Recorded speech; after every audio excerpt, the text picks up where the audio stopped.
Memento Mori Stories, a podcast that reminds us that we will die and that celebrates the deeply personal and sometimes whimsical ways we create to remember death and cherish life. How we bridge the gap, the sometimes deep, painful, and soul-searching gap between life and death. How we remember those we have loved, the things we keep, the phrases we use, the foods we prepare, the places we hold dear. This is your invitation to listen generously to one such story. A Memento Mori story.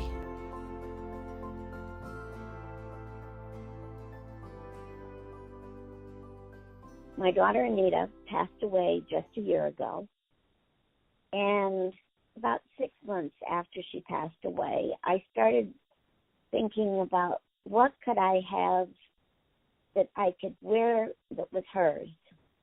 Of course, she really didn't have much jewelry, but I started looking through my jewelry box, and I came across the gold filigree ring that I had bought in Venice, and I thought, always liked that ring, but it still didn't represent Anita.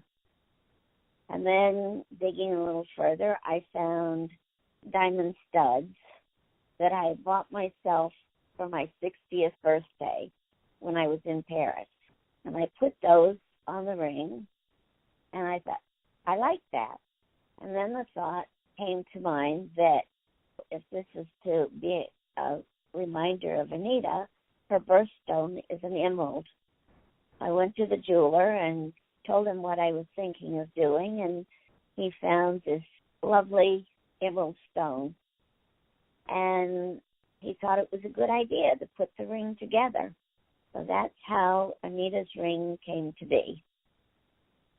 When I bought the ring, it chose me because the Ponte de Oro, the Bridge of Gold, has all these little jewelry shops running across the bridge.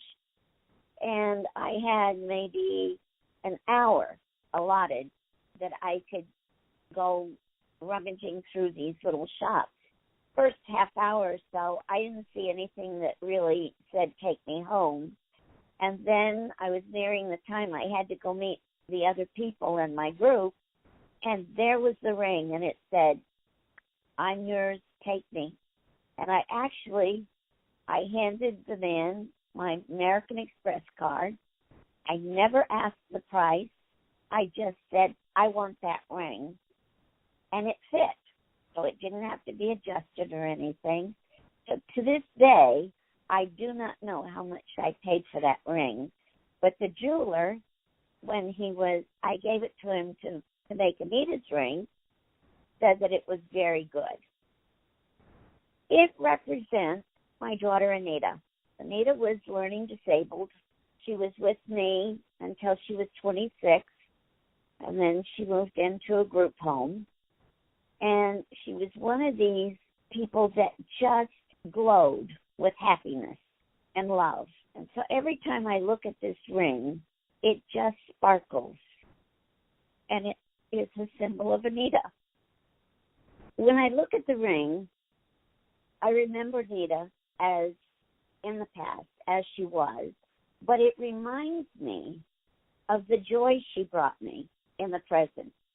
I can be having one of those crappy days where I'm missing her terribly, and I look at the ring, and it just gives me a warm feeling of remembering her. It's a symbol of her being with me always, as long as I'm wearing it. It reminds me of what an amazing person my daughter was and how she showed me to appreciate life.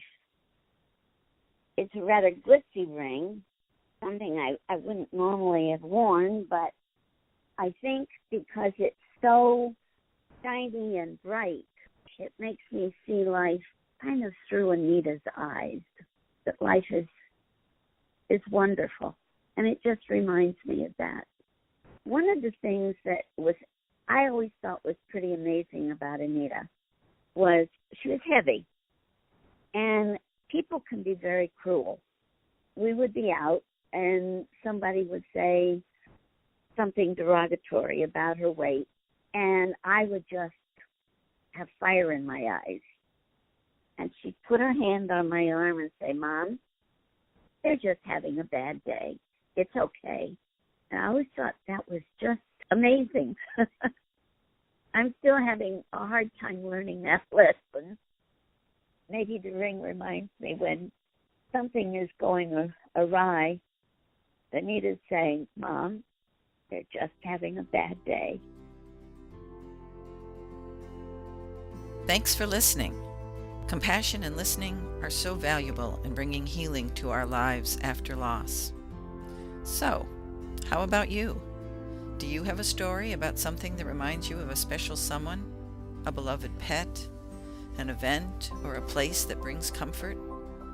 Please contact Memento Mori Stories through this podcast or our Facebook or Instagram pages. I would love to hear from you.